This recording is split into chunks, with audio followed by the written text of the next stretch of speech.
The challenge, the opportunity to connect. The 1960s, a time of imagination and change, a time of anger and fear. The 1960s, a program called Challenge. Good evening, ladies and gentlemen. Looked at our connections, our divisions, through the lens of faith. Nearly 60 years later, during these challenging times, we'll take a new look at our divisions, our connections, in a new program called Challenge 2.0. Shopping malls have been called cathedrals of consumption and advertisers the acolytes of excess. At no time is that more evident than during the Christmas shopping season. Holiday spending drives 41% of Americans into debt. That behavior, of course, has many critics, but one man in particular has made it his mission to make us recognize that the cost extends well beyond one holiday season and well beyond the impact on our individual bank accounts. His work, then, is the focus of this edition of Challenge 2.0, Reverend Billy and the Church of Stop Shopping. We are the Church of Stop Shopping, a radical performance community based in New York City, and we're asking you to help us with our work. Our new music, our radio show, our weekly Earth Church service, and our creative activism. What is most important about our work? We exist at an almost perfect intersection of community, art, and activism, with a lot of access to the unknown and what some people might call spirit. Please join us in creating and sustaining this wild and imaginative community of change. So as you had a sense, we have two very accomplished guests that we are pleased to share this program with this morning. Reverend Billy of the Church of Stop Shopping, and Savitri D, also of the Church of Stop Shopping. Thank you so much, both of you, for joining us. And you're in New York City right now, correct? Yeah, that's right. Billy, I understand you just returned from a tour to the United Kingdom from Great Britain. Can you tell us a little bit more about that and how that went? Well, I was there about a week, and I had to miss one of our Sunday Earth Church gatherings back here in the East Village. We've taken over a storefront, a bank branch, ironically. And so I had to miss that. So Savitri and the choir, you had your own service without your reverend. Did you have a cardboard cutout or any evidence of mine? So in England, we have a choir in London as well. The Stop Shopping Choir of London is about 25 singers now. So if I'm going to be preacher at both churches, I have to take a veggie-powered jet back and forth. You know, maybe it couldn't be gas-powered every time. We had a tour last late fall with these singers in England, zigzagging back and forth from London to the climate conference in Glasgow. Mm-hmm. And some of them were in New York and were a part of the Stop Shopping Choir when they lived here. And then they planted the infectious seed in the UK.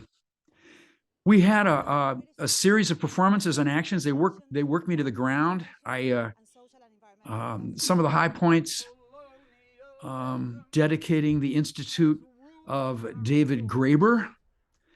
Going to continue David's illustrious work now that he's passed away. Hundreds of people around the globe involved in we paraded around and sang, and we love David. He's a saint in our church. We honor our people that we really want to work with and love by sort of comic sainthoods.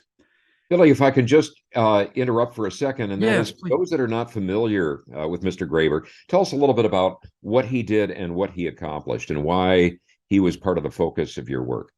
Well, David Graeber is a radical anthropologist, essentially. I mean, he's referred to as radical. We just think he's telling the plain truth. And he's known for his work on debt. He's known for initiating the meetings that started Occupy Wall Street. The phrase, the other 99%, is thought to have come from David. But David was also an activist, and we knew him well here in New York City. We were on the street with him, all the time before he moved to London. And he unfortunately died 2 years ago, and we all miss him.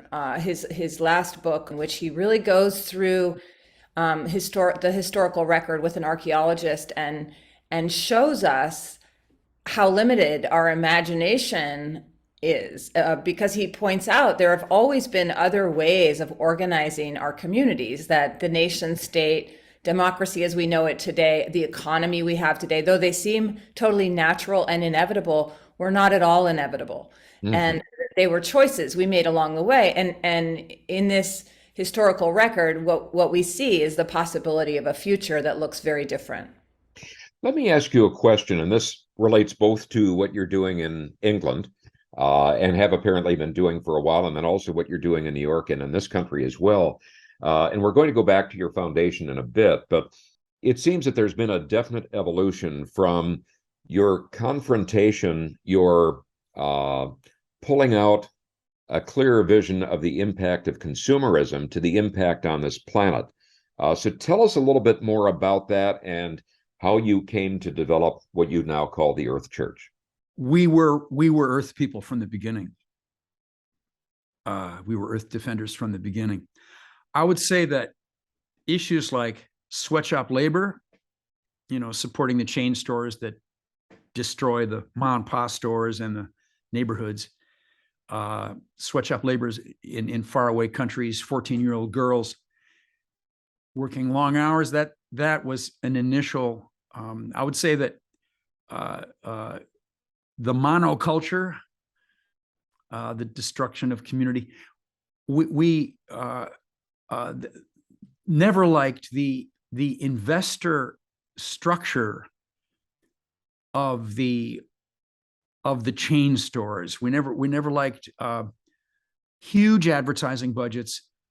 The middle management people are never around. They're low-paid, non-union people at the counters, and then just the details are all the same. They're just churning out stores that are identical. So these are some of the issues that hit us hard. But from the very beginning, we were singing to tree sitters on the West Coast and redwood trees very early. Was that 2003, Savitri? Mm-hmm. 2004. We always knew that the consumer society, where based on overproduction and overconsumption, was hard on the eco bodies of the earth. I would just say, if you think about resisting consumerism in its broadest sense, we go back to the late 90s and the globalized economy and the rise of the neoliberal agenda. And, there's a lot of activism around these issues in this very broad sense. What is globalization? What will it do to us? What will it do to our communities? What does it look like when empire turns in on itself and collapses internally and creates like what we have right now, which is these super wealthy corporations who are turning incredible profits and a race to the bottom for everybody else, right? So if we think about it from that sort of broad view, consolidation is the enemy of diversity, right? And that applies to ecosystems, that applies to neighborhoods, that applies to larger economies and international communities. Consolidation creates monoculture.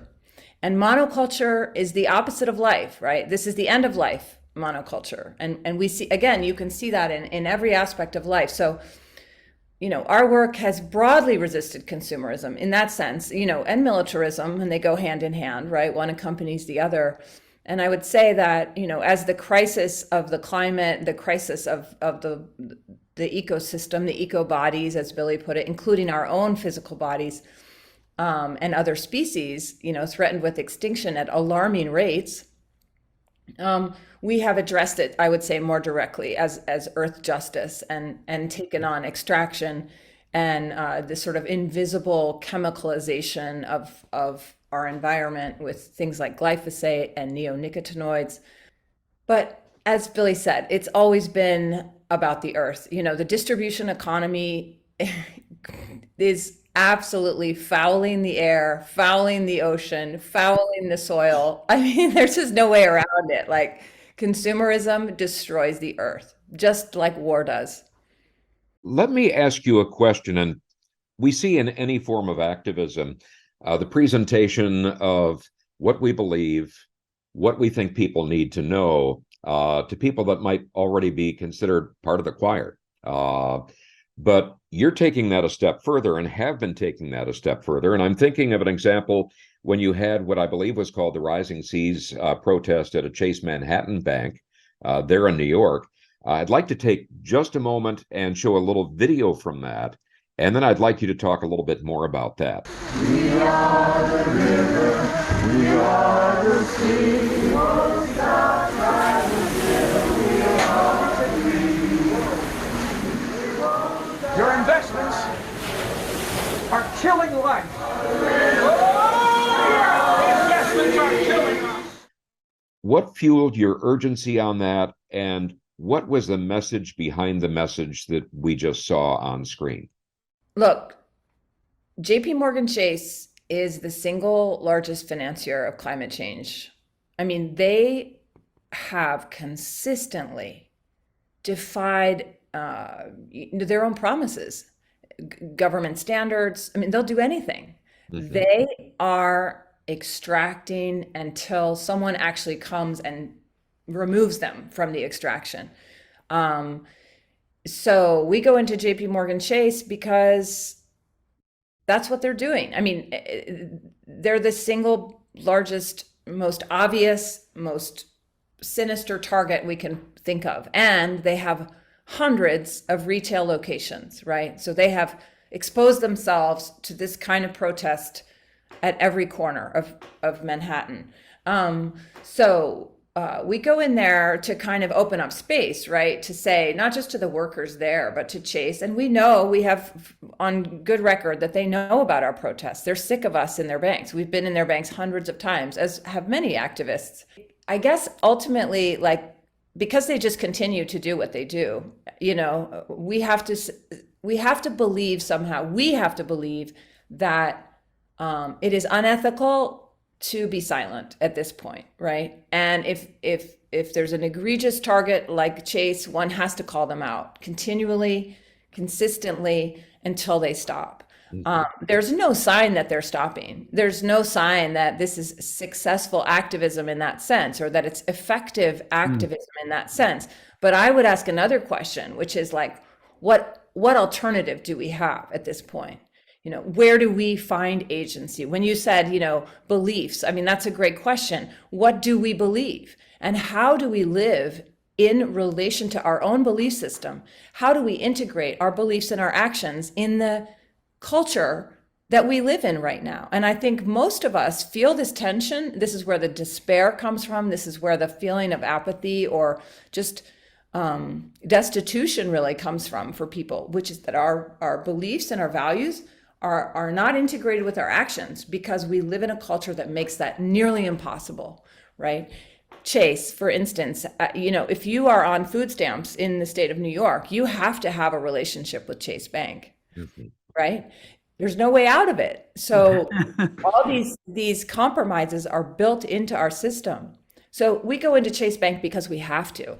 We have to. And other people, you have to also. So join us. I'm wondering, as you develop your approach, Chase Manhattan, various other places, when you do street theater, you'd be able to certainly tell much more accurately how you consider that. Do you find that that's a dimension that can reach people? I mean, I saw in the video, and people watching saw the video, there were people smiling. Even some of the people behind the teller cages were smiling, I think probably in spite of themselves. Do you think tell us a little bit about how that approach evolved, Billy, and then also what lessons you think your work holds for other people that are trying to seek change? Well, first of all, in our Rising Seas performance inside the Chase Bank, and we've done that We've been doing this since 2007. More or less the same dramatic theory. We pursue an idea, a skit, a story, and perform consistently with it. Our communication is couched in a frame. And so our communication is rarely straightforwardly didactic. If it is, that's me, that's the preacher. And even with the preacher, there's a little bit of a, stop shopping now, children. There's a little bit of a, for New Yorkers at least, I think for a lot of people in Seattle, there'd be a bit of humor there. Maybe just give us 30 seconds or so of how you get people's attention. We have a conversation about the setting we're in. And if we have a theme, we discuss our theme.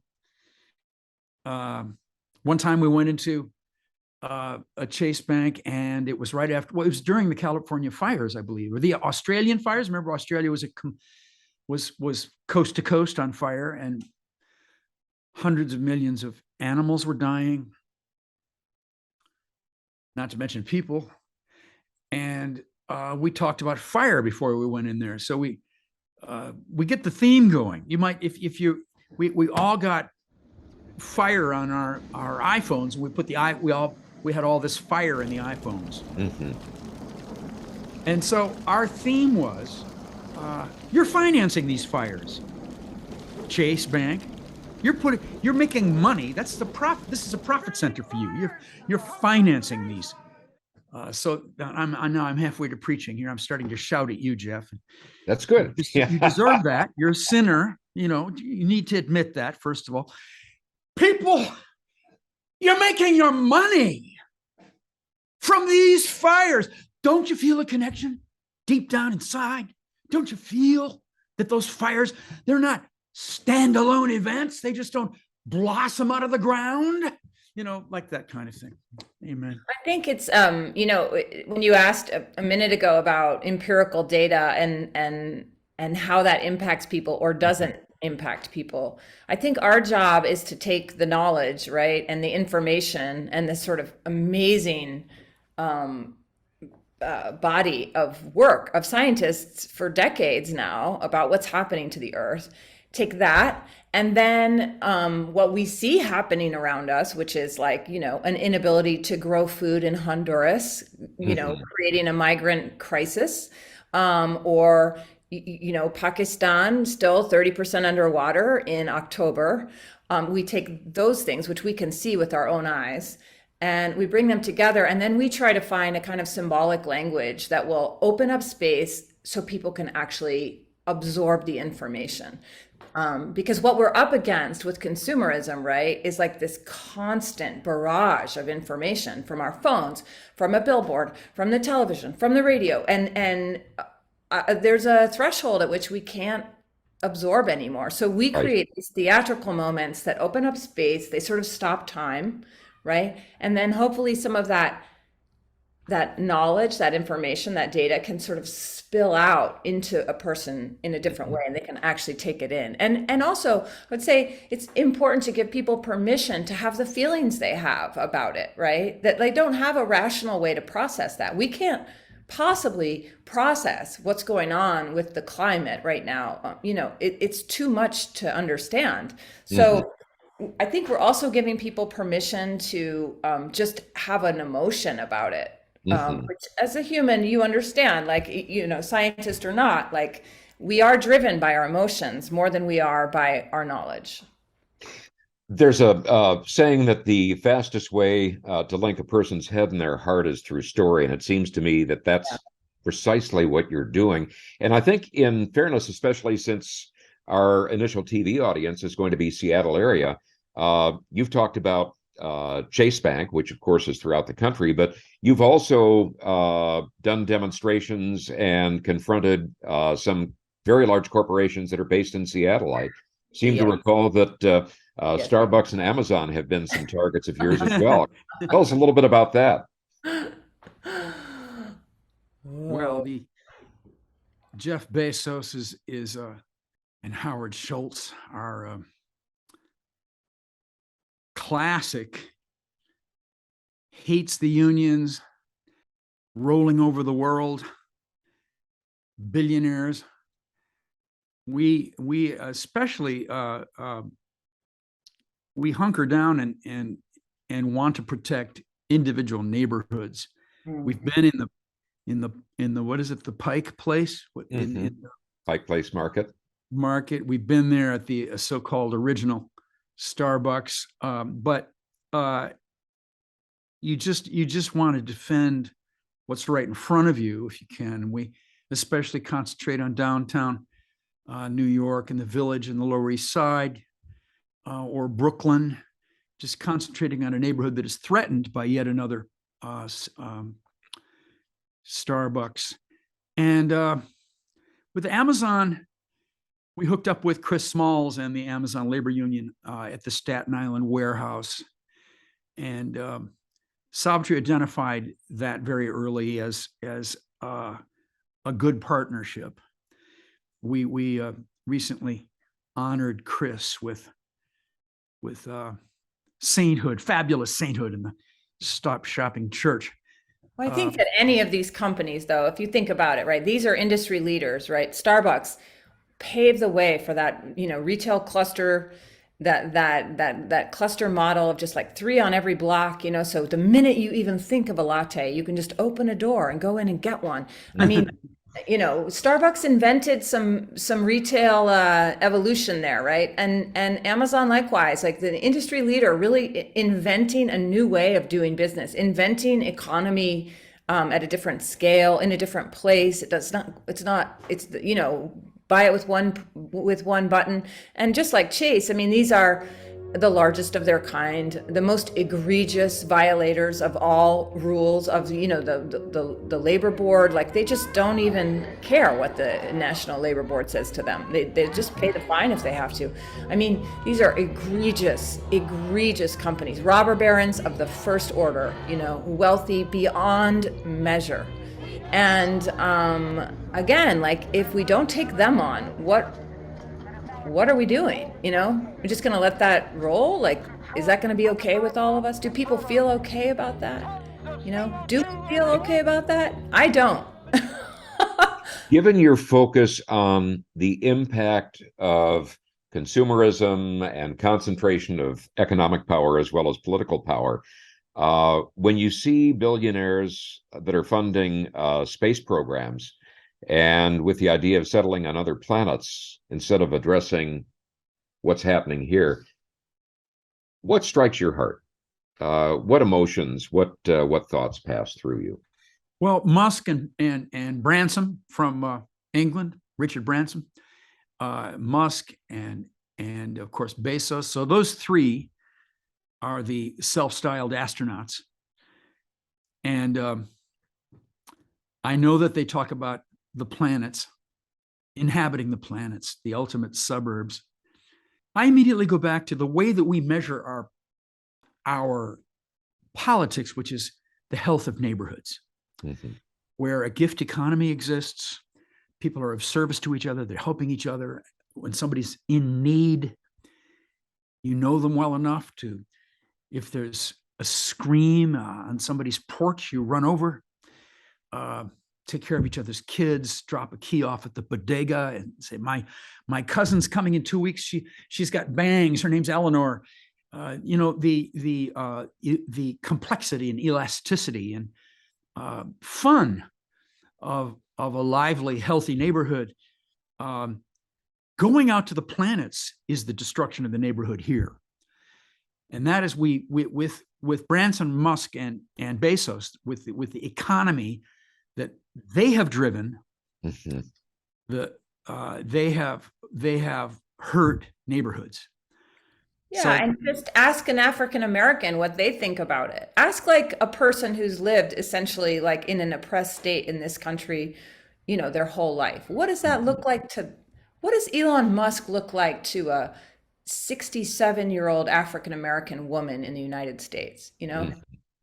I mean, it just seems like this frivolous, whimsical, outrageous waste of resource when there are people, this year, 37% of the world's population is facing food insecurity. 37%.